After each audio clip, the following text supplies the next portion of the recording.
This is Andy's DIY. I thought I'd finally put something online about these Honda door lock problems. I've replaced the door lock actuator. It occurs mainly on the driver's side because that's what unlocks when you first unlock the car. The other car doors don't unlock at the same time unless you hit it twice. It's a common problem.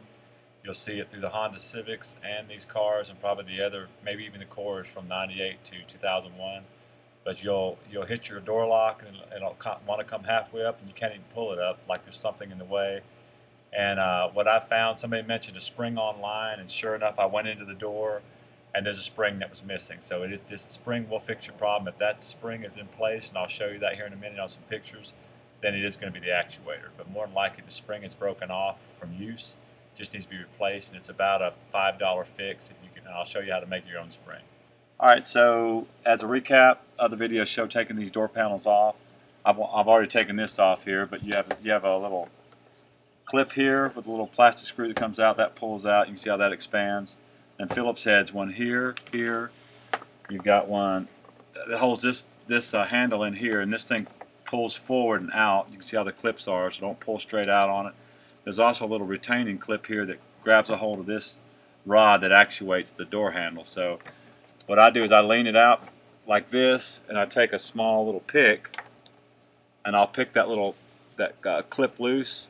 That frees it up. You drop it out, then you can unplug this thing, and it just plugs straight in. You can see how the clip depresses up and down to plug that in. Once that's free, the only other remaining screws holding it in are going to be behind this speaker. You take that off. I've already removed the screws. Speaker would sit here, of course. You take those screws, and there's 4 screws all the way around. Once those are all out, all 4 screws hold the panel in. Then there's some pop-out clips on the bottom. You pop those out, and the door panel, you got to kind of wiggle a little bit. You just kind of lift it up and back, and then it's out. And that's your door panel off. Now I'm showing you the passenger side because the driver's side is the one that messed up. But what I did just to get me by is I took the spring off the passenger side, put it on the driver's side. Actually, I used it to reference it when I made my new spring. Installed that on the driver's side just in case this didn't work. I wanted to make sure, and it's been working fine.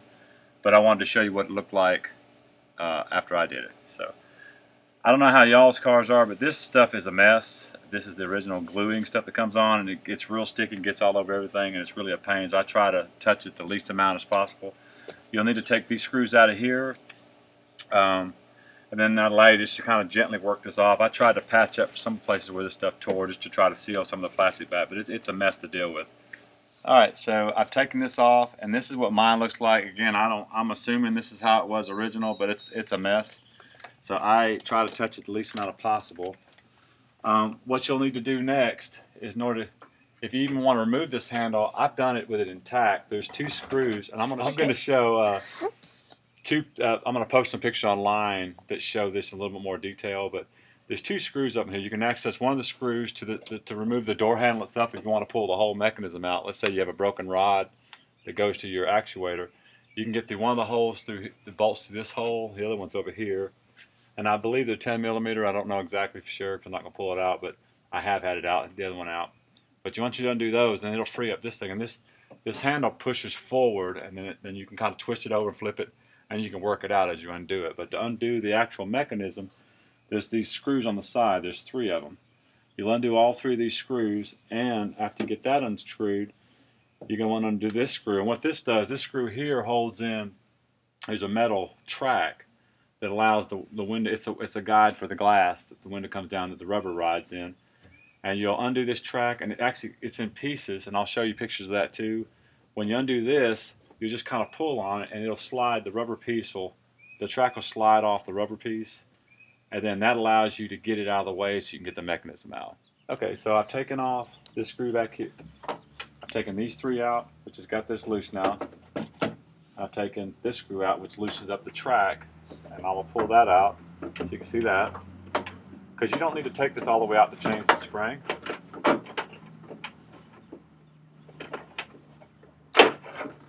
See how I'm just sliding this down. This is the bottom half of the glass, the window track. You take that out, you leave it down the door, wherever you want to put it. So just take it off out of the way. When you go to put it back on, you're going to line this up again like this.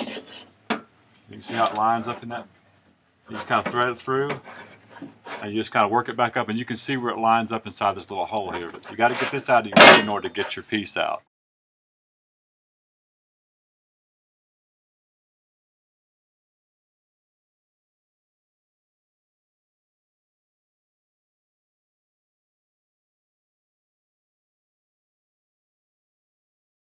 So you take this, and this is your window release here. And what I did was I could pull mine forward. So if you'll look, I hope with this video will show it to you. If you this will keep you from pulling the whole thing out, but this is what breaks. And I'll show you pictures of how I fix this. But there's a hook here and there's a hook down here. Let's see if I can get this out of the way a little better. So this is what you got to replace. So if you'll look in here and you get it this far, you don't have to take the whole thing out. Just go ahead and see if this spring is in place. If this spring is not there, that's your problem. If it's there, then it's going to be your actuator, which is, bring the camera down here. I'm holding it right here. This is the actuator, and with it loose like this, you can take it off easier than trying to get in there and do it inside the door. Much easier. So you can just go back up here. So you just take this. I use some hemostats like in the hospital. And you just kind of pick it up and lift it. You know, put one in on the bottom, and then pick it up and grab it with some hemostat. Slip it over that hook. Slide this on first, and then you're fixed. So I'm gonna slide it back into place. But this is what I did. I took this spring off, the original one, and put it on the driver's side, and then put my repaired one on the passenger side to see if it would work. So in case it didn't, then I could have the better spring on the driver's door. So I'm gonna put everything back into place.